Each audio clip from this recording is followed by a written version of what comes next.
going on, guys? It's J-Mass, and I'm back again with another dope New England adventure. And it's safe to say that today is truly the very first cold day of the season, which is pretty shocking to think because it's already November 10th as I film this. I mean, all of October was hot, most of early November was hot. It really took until November 10th to actually feel cold and like winter is coming. But nonetheless, on this truly cold day, to mark winter coming, I figured we'd explore a really interesting set of abandoned ruins. Now, we're currently here in the town of Campton, New Hampshire. Campton is a small town located on the southern edge of the White Mountains, a beautiful national forest up here in New Hampshire. And these are actually a set of ruins of a mill that I've actually wanted to explore for quite some time now. Known about this place for a while, and you can actually see it directly behind me. These are the Livermore Falls Mill ruins. Built in 1901 by famed logger James E. Henry, the Livermore Falls Mill was a pulp mill. Now, it operated for many decades. It was first sold in 1917 by Henry, but it officially closed down in 1953. And sadly, 20 years later, in 1973, a devastating flood destroyed this mill. But the ruins still stand, and that's what we're going to be exploring today, the Livermore Falls Mill ruins here in the town of Campton, New Hampshire. Obviously, as you can tell by the name, it's named for Livermore Falls, which is actually right over there and right over there. Huge scenic area. I'm actually in Livermore Falls State Park here in Campton. The beautiful Pemigewasset River rolls by, and you can also see over there, there's an old abandoned bridge known as the Pumpkin Seed Bridge. But I'll get into all of that and more as we go. I'll delve into the history of this place, as well as showing you guys the beautiful natural scenery here at the Livermore Falls Mill ruins, the Pumpkin Seed Bridge, and more here in Campton, New Hampshire. We're gonna get started, but as always, guys, my name is J-Mass. If you love urban exploration, checking out abandoned sites, traveling New England and beyond, I'm always doing that on the channel, so feel free to subscribe to the channel. Also, shout out to all my members. You can see them right there. If you're on this list, you are awesome, and thank you for being a member. I'd also love it if you too became a member. You'd be supporting me in the channel directly. Or you can follow me on Instagram at JMassOfficial. That's at JMassOfficial. But we're gonna get started and explore the abandoned Livermore Falls Mill ruins here in the town of Campton, New Hampshire. There's quite a bit to see here. And as you can probably tell, it looks a little bit precarious. So I'm very interested to see how we're gonna get down there, but let's get started. All right, guys, let's get started and explore the abandoned Livermore Falls Mill ruins here in the town of Campton, New Hampshire. As you can see, there's quite a bit to check out at this location. But before we head down there and try and get inside some of the rooms and check out the lower levels, I do want to start up above because, as you can see, I'm currently standing on top of the mill itself. And it offers pretty gorgeous views of the Pemigewasset River. Almost looks like it forms some sort of valley right here. But I think we're going to head down here and I'll show you a little bit more of the natural area we're in. So we're currently in Livermore Falls State Forest, and in a moment you're going to see the namesake Livermore Falls. Check it out right there, and also some more of it right over there. These are the namesake Livermore Falls, pretty beautiful, rushing along the Pemigewasset River. I mean, aside from the ruins themselves, this is truly such a gorgeous natural area. Check this out. It is early morning as I film this, so I do apologize for the shadows and lighting. But this is Livermore Falls State Forest. The other interesting thing, which I alluded to at the beginning, is this bridge over here. This is Pumpkin Seed Bridge, as it's known as. It's also an abandoned bridge, built in 1886, abandoned in 1959. But it used to host motor vehicles and pedestrian foot traffic. Today, completely abandoned. I don't even think there's a safe way to go on it anymore. But yeah, that's Pumpkin Seed Bridge. And then right over here are the mill ruins themselves. Now you can see, you can actually go inside. I don't know how much there is to like actually venture into, but hopefully we can get down there shortly and explore the interior of the mill ruins itself. But I did want to show you this beautiful scenic area right here. So we're gonna head down here, just kind of explore the upper level a bit, see what's going on. You can see the upper level is mostly made out of concrete. Although when you look at this big portion right over here, it's all brick. So most of what I'm seeing is brick and concrete. Those seem to be the major materials here. Also a bit of rusty metal up there. And the other thing I should probably mention is there's quite a bit of graffiti at this place. I mean, This isn't an obscure spot by any means. A lot of people come here, especially in the summer. It's a very popular spot in the summer. You can see many local teenagers, graffiti artists, and urbexers have tagged this place. And I don't think we can get in this way, but it looks like there's a bit of a peek inside. Yeah, check this out. Oh, maybe we can, actually. We can get down here. So maybe I'll go down this way in a second, but you can see the inside of one of the mills right here. Pretty interesting.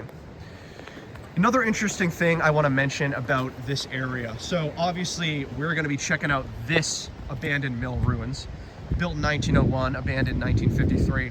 However, there were other iterations of mills on this site. The very first one opened up in 1888, although it closed down shortly after because of a fire. A second one was built just a year later in 1889, and sadly that one too closed down because of a fire in the 1890s. So there were two mills built here that predate this mill we're looking at right now. Both built 1888, 1890, and closed down. So yeah, we're gonna be exploring this one, which came later, built in 1901. All right, let's see if we can venture down below. All right, guys, and we have officially entered the dark depths of the Livermore Falls Mill ruins. Check this out. Pretty massive abandoned space under here, and you can see this thing is completely tagged with graffiti. There's literally graffiti everywhere. This is a pretty popular summer spot, as I mentioned, although since I'm here in early November, not really anyone else here, but yeah, very popular spot, completely tagged to the brim with graffiti. And you can already see there are quite a bit of remnants of the former mill days. You have a lot of metal piping laying around. Check that out, a lot of piping, probably carried water and all that stuff to let the mill function. Now this was a pulp mill after all. So basically took in wood, logs to produce pulp and paper.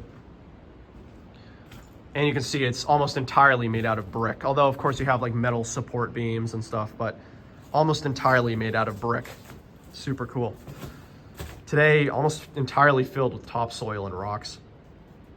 Interesting stuff. So as we walk around a bit, I will just go over the history a little bit more, what is known about this mill. Unfortunately, not too much, but so what we do know is that this mill was constructed and completed in 1901 by logger James E. Henry. That's actually a name some of you guys might recall because earlier this summer, I actually filmed an abandoned trestle bridge, also in the White Mountains of New Hampshire, and James E. Henry also helped fund and build that abandoned bridge. So this is another James E. Henry construction project, this mill, built in 1901. In 1917, he actually sold it to the Parker Young Company, and it operated for many more decades until 1953. In 1953 is the year it officially closed down.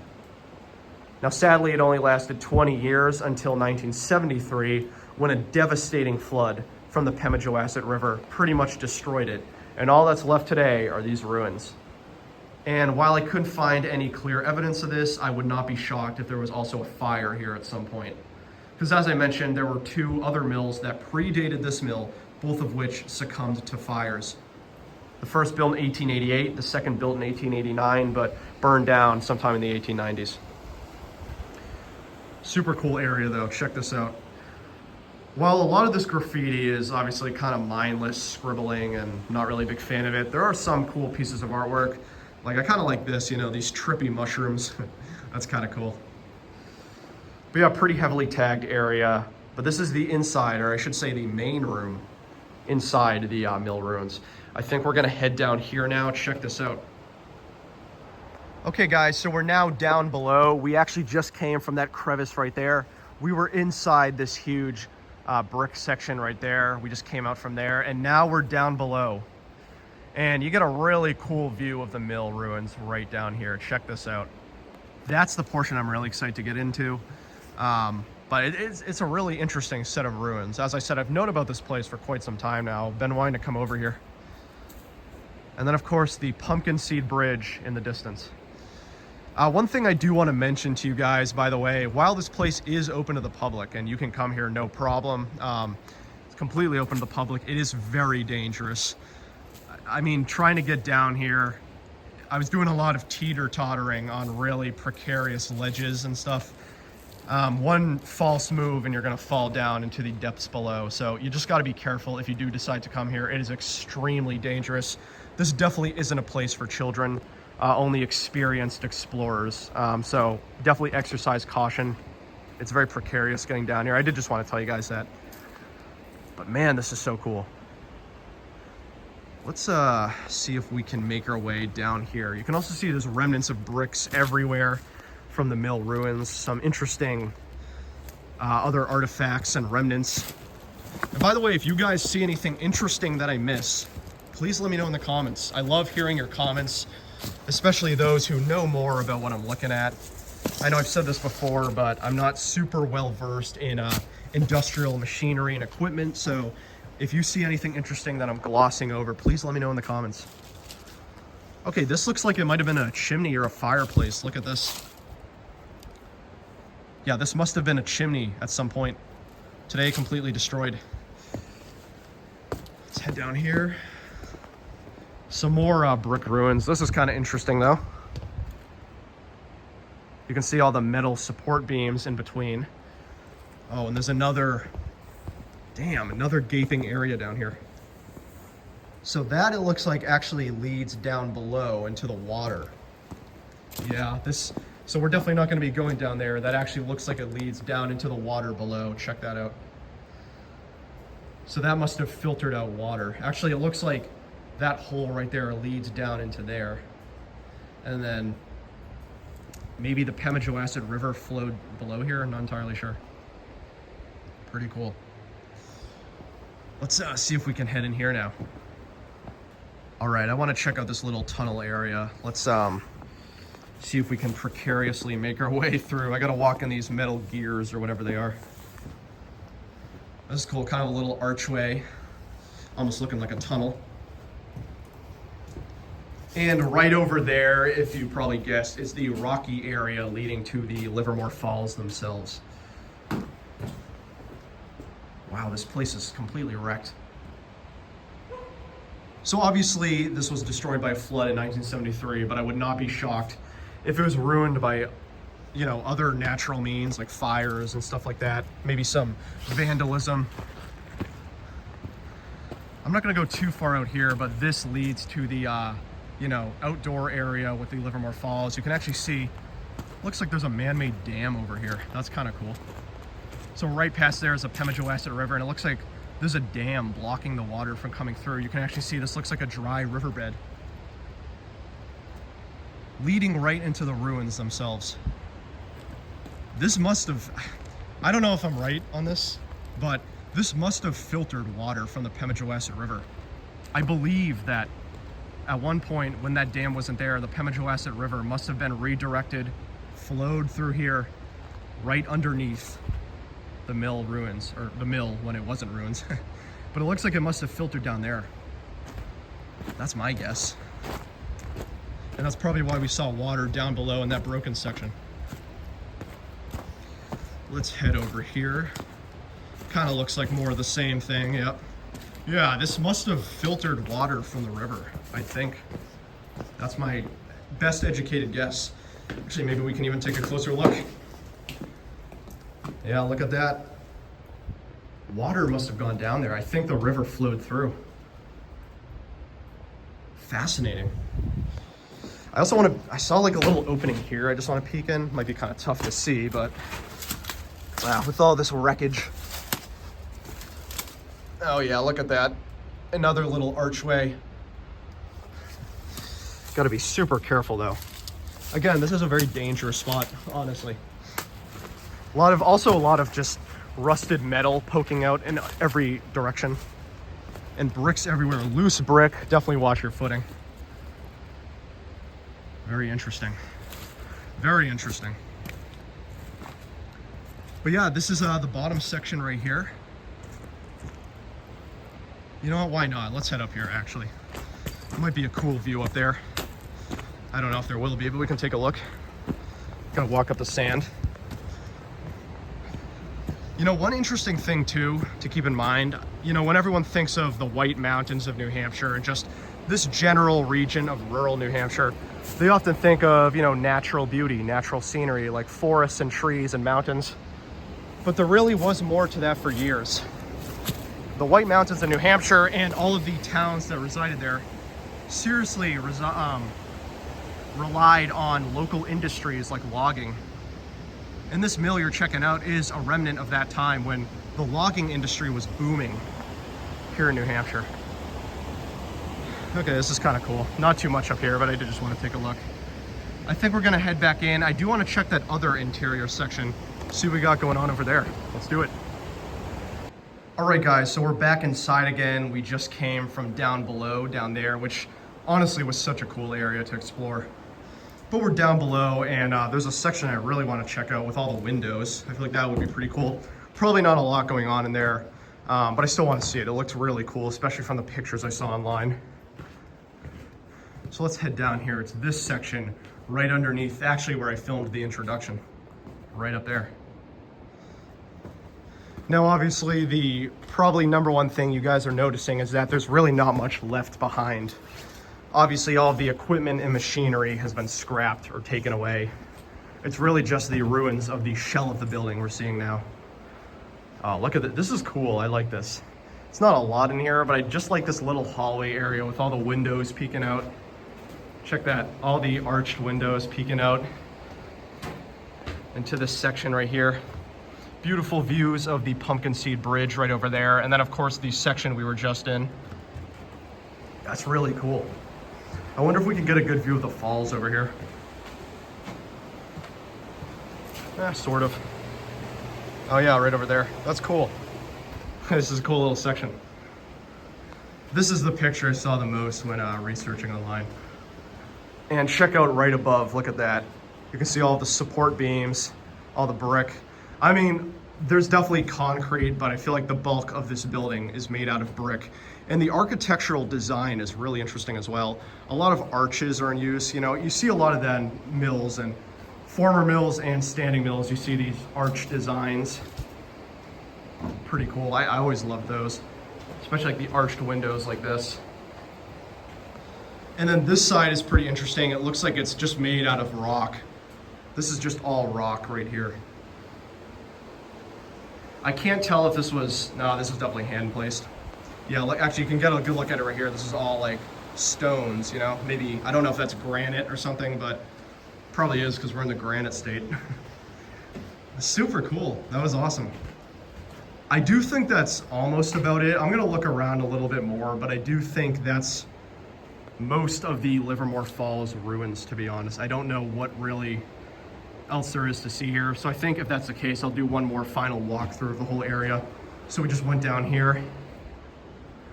Let's head down one more time, check out this big open area. I thought that was pretty cool.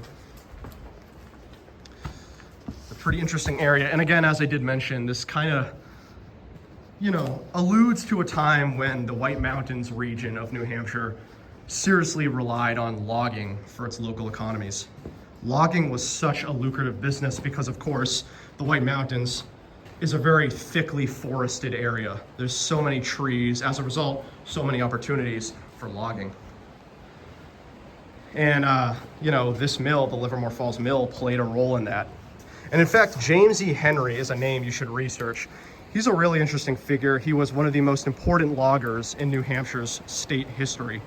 He also built a vast array of railroad networks and connections, and I do wonder if there was well, actually there is a railroad right behind us, but I do wonder if there were any railroad links directly to this mill. I know there is a railroad directly behind this mill, so I do wonder if James E. Henry had any role to play in that. Super cool though. This was the Livermore Falls Mill ruins. I love how that looks from over there. Awesome stuff. Really quickly, guys, I did just want to give you this overhead look at the Pumpkin Seed Bridge. As I mentioned earlier, the Pumpkin Seed Bridge is also abandoned. It was built in 1886, abandoned in 1959, and I also alluded to this earlier, but there's no way you can safely cross this thing. I mean, I guess maybe on top, but yeah, there's no way you can safely cross this thing. It's completely impassable today. But at one point, it would have been used for vehicular traffic, for pedestrians, across the Pemigewasset River right here. And for reference, the mill ruins are right over there. You also might be wondering why it's called the Pumpkin Seed Bridge. Well, it's really simple. It looks like a pumpkin seed.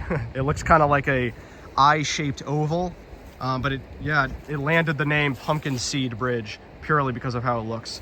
But I just wanted to show you guys up close. It's a pretty cool looking bridge nonetheless. I believe it's 263 feet long, so it is pretty long. Connects this area right here to actually an island right over there. And then beyond that is the entrance to the Livermore Falls State Forest. But did just want to show you guys up close. Pumpkin Seed Bridge, built in 1886, abandoned in 1959. No way to pass it today. Hey, thank you guys for joining me. I've been J-Mass as always, and this has been another dope New England adventure. And today we explored the abandoned Livermore Falls Mill ruins here in the town of Campton, New Hampshire, located just on the southern edge of the White Mountains of New Hampshire. And I gotta say, this mill was absolutely amazing to explore. Such an incredible piece of history, pretty well preserved. Obviously this thing is in ruins, quite destroyed in some areas, but still a well-preserved set of abandoned mill ruins. Now, as I mentioned, this thing was built in 1901 by famed logger James E. Henry, and as a logger, of course, he built it as a pulp mill. Now, it operated for many years until 1917 when he sold it to the Parker Young Company, and then many years later, in 1953, it officially closed down. 20 years later, in 1973, it was unfortunately destroyed by a devastating flood, and basically ever since then, it's sat abandoned and neglected, completely in ruins. But I'm glad that the mill is still here, and I'm glad we got to explore it together. I thought this was such a cool spot, and as I mentioned, this is an incredible piece of New Hampshire's logging history. This thing was vital to the local economies up here in the central New Hampshire region. Pretty cool stuff. But as always, guys, my name is J-Mass. If you love urban exploration, checking out abandoned sites, traveling New England and beyond, I'm always doing that on the channel. So feel free to subscribe to the channel, and shout out to all my members, of course. I would love it if you too became a member. If you did, your name would show up in every video as well as these guys. Only $1.99 a month to support me and the channel directly. Or you can follow me on Instagram at JMassOfficial. That's at JMassOfficial. But I've been J-Mass as always. This was the Livermore Falls Mill ruins here in Campton, New Hampshire. And I know you guys are probably begging for it, so coming up in a second are going to be some drone shots. I'm going to break out the drone in a few, get some beautiful drone shots of the Livermore Falls State Forest and the mill ruins themselves, so stay tuned for that. But yeah, guys, I've been J-Mass, and this was a cool site up here in New Hampshire. It's been a minute since I've done some urban exploring in New Hampshire, and I'm excited that I got back here. Catch you guys later. See ya.